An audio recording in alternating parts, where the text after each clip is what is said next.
안녕하십니까. 세종대학교의 김대중 교수입니다. 오늘 제가 시급하게 보도자료를 하나 냈습니다. 제가 경제학 박사를 공부하게 된 이유가 1997년도 IMF로 인해서 너무나 우리 국민들이 고통을 많이 받았습니다. 이 땅에 다시는 IMF와 같은 그러한 일이 없도록 제가 연구를 많이 하고자 했습니다. 그래서 제가 지난 수년 동안 계속 줄기차게 충분한 외유한 보유고를 비축해서 다시는 IMF가 오지 않게 해야 된다고 논문도 많이 쓰고 보도자료도 내고 네이버의 검색에 외환 위기, IMF 위기, 김대중 교수 이렇게 검색하면 많은 보도자료와 기사가 있을 것입니다. 한번 검색해 보시길 바라겠습니다. 저는 첫 번째 우리나라에 다시 한번 외환 위기가 오는지 거기에 대해서 말씀드리겠습니다. 먼저 어제 날짜로 미국에서 그저께 한국이 다시 한번 외환 위기가 올지 모르니까 한국 경제를 튼튼하게 하기 위해서 미국이 오히려 역제안까지 했습니다. 저는 우리나라가 코로나 이 사태로 인해 가지고 한미 통화 스와프가 가장 중요하다. 지금 현재 2008년도에 이명박 대통령 시절에 우리나라에 다시 한번 외환위기 바람이 불었을 때 가장 먼저 한 것은 미국에서 통화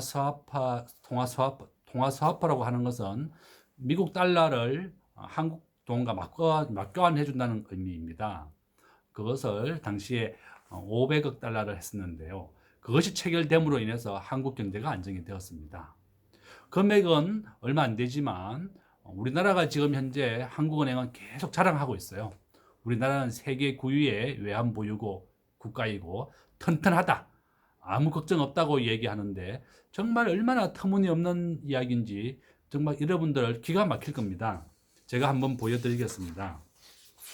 우리나라의 적정 외환 보유고가 과연 얼마가 적당한지 한번 보여드리겠어요. 우리나라의 전 세계에서 있는 이게 외환 보유고에 대한 이론입니다. 여기 한번 보시면 제가 이제 보니까 외환 보유고와 관련된 이론은 총 4가지가 있습니다. 제가 이제 유튜브에 썸네일을 좀 배워가지고 하려고 했더니 굉장히 어렵더라고요. 그죠? 그래서 저는 깜짝 놀랐습니다. 이렇게 어려운 줄 몰랐어요. 그래서 첫 번째는 IMF 모델이라고 그래서 IMF가 적정한 외환 보유고는 3개월 경상이익이다. 그렇게 하는 게 첫 번째 모델이 하나 있고, 두 번째 모델은 IMF가 새로운 발표를 하나 한 적이 있습니다. 2013년도에. 거기에서는 한국의 적정 외환 보유고는 6,300억 달러, 6,800억 달러다. 이렇게 제안을 했습니다. 세 번째는 1999년도에 있는 기도티 모델이라고 되어 있는데요. 여기는 4,500억 달러를 보유하는 것이 좋다. 첫 번째, 3개월 경상 지급액. 어떤 한 나라가 3개월 동안 석유를 수입하고 하면 석유 값을 달러로 줘야 되지 않습니까? 그 돈하고, 그다음 유동외채. 1년 안에 만기가 돌아오는 단기외채.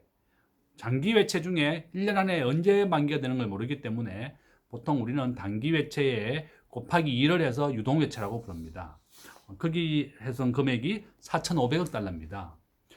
네 번째는 BIS 국제결제은행에서 한 건데요. 이거는 한국의 적정 외환 보유고는 8,300억 달러라고 얘기했습니다. 8,300억 달러는 우리나라 국가 GDP의 겨우 24%입니다. 작년 말 기준으로 우리나라의 국가 GDP가 1,700조 원이거든요. 근데 겨우 외환 보유고는 4천억 달러가 있는 겁니다. 400조 원밖에 없다는 거죠. 그죠? 곱하기를 1,000을 했습니다. 1,200원을 곱해야 되는데 구하기 쉽게 하기 위해 1,000을 하게 되면 우리나라는 겨우 4천억 달러니까 그거밖에 안 되는 국가 GDP의 겨우 25%다. 그것이 가장 중요한 겁니다. 1987년도에 IMF가 났을 때 유일하게 동아시아에서는 대만이 겪지 않았습니다. 대만은 국가 GDP의 무려 80%를 외환 보유고로 보유하고 있습니다. 한번 보여드리겠습니다. 요거는 주요 국가의 외환 보유고에 대한 비중입니다. 스위스와 홍콩 등을 한번 보시면 국가 GDP의 120%까지 가지고 있고 대만은 80%, 밑에 한번 보시면 대한민국은 겨우 국가 GDP의 25%만 외환보유고로 가지고 있습니다. 정말 기가 막히죠. 우리가 IMF를 한번 겪었는데도 또다시 외환보유고를 비축하지 아니하고 대비하지 않았기 때문에 이러한 위기를 맞게 된 겁니다. 오늘 종가 환율 기준으로 1,350원이에요. 좀 있으면 1,400원, 1,500원, 우리가 외환 위기를 겪었을 때 1,800원이었습니다. 저는 외국인들이 우리나라에 있는 총 주식 수가 약 한 700조 원쯤 됩니다. 전체 시가총액은 1,400조 원인데 그 정도 된다. 그러면 우리가 외환 위기를 겪어봤기 때문에 아파트 가격도 폭락하게 되고 주식 가격도 폭락하게 됩니다. 정말 외환 위기를 오지 않기를 정말 기도하고 제일 중요한 것은 미국과 통화 스와프를 체결하고 일본에도 좀 한일 관계로 좀 불편한 게 있지만 우리가 좀 급하니까 일본에도 좀 서로 협력을 더 하자 이렇게 우리가 제안하는 것도 좋은 방법이다. 일단 먼저 미국이고 그 다음에 일본을 해야 됩니다. 또 중요한 것은 외환위기를 왔을 때 우리는 어떻게 해야 되느냐. 1997년도 IMF를 기준했을 때 엄마 아파트가 2억이었어요. 지금 현재 20억이니까 10배나 올랐죠. 그죠?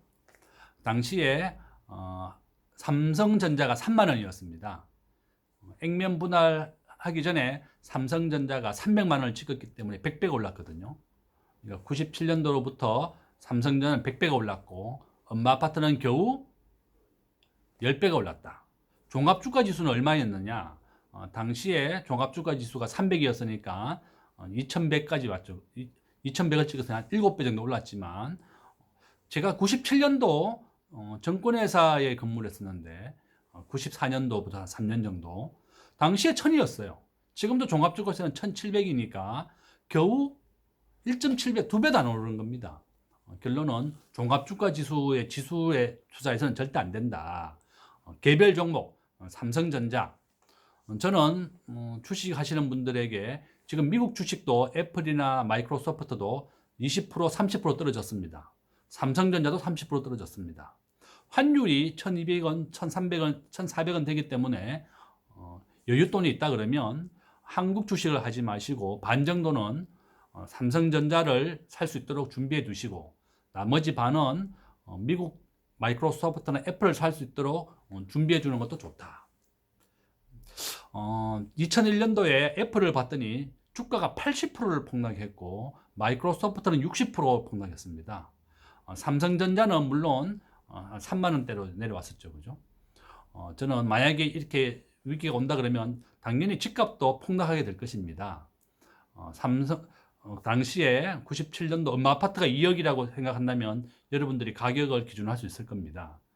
97년도는 1억 5천만 원까지 했다가 제가 2000년도에 엄마 아파트를 2억에 사라고 제안을 받았으니까 그렇게 큰 폭으로 상승했다는 거죠. 그래서 결론은 뭐냐? 우리가 원화로 가지고 계신 분들은 달러로 빨리 바꾸어 두셔야 되겠고 주식을 당장 사는 것이 아니라 주식은 반등할 때 종가 기준으로 10% 반등하면 사면 됩니다. 그러니까 이거를 장중에는 10%가 왔다 갔다 하기 때문에 종가 기준으로 그렇게 하는 것이 좋다. 그렇게 제안을 드리겠습니다. 저는 아까 말씀드린 것과 같이 국가가 한국은행이 외환보유고를 많이 비축해야 됩니다. 네이버에 검색을 하셔서 제 이름을 한번 쳐보십시오. 김대중 교수 외환위기 이렇게 하면 저는 정말 안타까운 것이 제가 2015년도에 미국 학술지에 이렇게 외환위기가 오고 적정 외환보유고에 대한 연구를 해서 학술지에 게재를 했었습니다. 이렇게 해서 당시에 외환위기가 올 수 있는 국가들에 대한 연구를 했더니 한국은 굉장히 가능성이 높은 국가였습니다. 그래서 우리가 GDP의 80% 대만 정도는 보유해야지 오지 않는다고 했는데 정부가 방심했습니다. 그러나 늦지는 않았죠.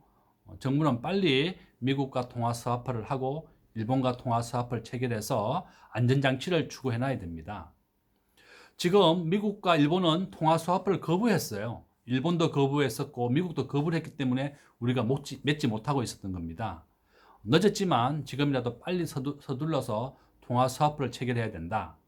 그 다음에 이 코로나19는 메르스보다 1000배의 전파력이 있습니다. 계속 더 번질 것이고 굉장히 위험하다. 그래서 지금 주식을 가지고 계신 분들은, 중소형주를 가지고 계신 분들은 파시는 게 낫겠고, 대형주를 가지고 계시다. 삼성전자, 하이닉스 같은 경우는 내가 1년, 2년, 1년 안에는 번듯이 회복을 합니다. 그렇지만 내가 마음이 걱정된다 이러면 일부 매도해 놓으셔서 현금을 가지고 있다가 하락을 하는 시점을 모르기 때문에 그것이 문제죠. 하락을 언제 반등하느냐? 종가를 기준으로 10% 반등하면 사야 되는데, 이것이 삼성전자가 시가총액이 지금은 400조나 됩니다. 세계 메모리 반도체 80%를 점유하고 있기 때문에 오늘은 외국인이 보니까 반 팔고 반은 사더라고요. 그죠? 그래서 결론은 삼성전자와 같이 우량주를 가지고 있다 그러면 내가 5년, 10년 가지고 있을 각오로 그냥 가지고 계시면 됩니다. 그러나 부실한 주식을 가지고 있다. 일부는 파시고, 뭐 다 팔아도 좋지만 또 제가 또 원망을 들을 수 있기 때문에 일부는 팔고 현금을 비축해 있다가 삼성전자를 사는 것도 좋다. 내가 집을 사거나 집을 계획이라 그러면 지금은 좀 보류를 하고 좀 지켜봐야 되겠죠. 워낙 경제 상황이 안 좋고, 최근에 벌써 강남에서 5억 건매물이 나오고 있습니다. 5억 이하로. 그런 지금 분위기다. 굉장히 심각한 상황이 전개되고 있습니다. 미국에서 지금 사재기가 진행되고 있는데 이제 겨우 3,000명이 확진자입니다. 미국은 3억 인구 중에 2억까지 감염될 수 있다는 뉴욕타임즈가 어제 보도했습니다. 그죠? 그래서 한번 지켜보시고, 지금은 현금을 보유하고 또 달러를 사놓는 게 좋겠습니다. 그죠? 그렇게 하고 어떻게 되는지 지켜봐야 되겠다. 오늘 네이버에 검색을 제 이름으로 좀 해보시고, 외환위기 김대중 교수 이렇게 보시면 기사를 좀 자세하게 볼 수 있을 것입니다. 궁금한 사항이 있으면 제 세종대학교 홈페이지에 오면 제 이메일 주소라든지 또 제 핸드폰 번호도 공개되어 있습니다. 제가 핸드폰은 010-8366-5552입니다. 5552번입니다. 뭐 궁금한 게 있으면 문자 주시면 제가 답장도 해드리겠고, 중요한 게 있으면 저한테 전화해 주시면 제가 상담도 해드리겠습니다. 결론은 우리 국민들이 다시 한번 IMF를 겪지 않도록 정말 잘 돼야 되겠다. 한국 경제가 IMF 경험이 얼마나 고통스러웠습니까? 저는 다시는 우리나라에 이런 고통이 오지 않기를 기도하는 마음에서 지난 10년 동안 외환위기에 대해서만 공부한 겁니다. 제 말을 명심하시고 외환위기라 절대 오지 않도록 해야 되겠고, 만약에 온다 그러면 가장 폭락하고 가장 우량한 삼성전자를 사면 100배 오른다는 거죠. 또 애플이나 마이크로소프트도 좋다. 일단 저는 세계 1등 주식, 한국에서 1등은 삼성전자고 미국의 1등은 애플과 마이크로소프트입니다. 애플과 마이크로소프트는 시가총액이 1600조 원입니다. 한국 주식을 다 사고도 남는 돈을 가지고 있는 회사다. 그렇게 말씀드리겠습니다. 궁금한 사항은 언제든지 연락 주시면 제가 성심성의껏 답변해 드리겠습니다. 감사합니다.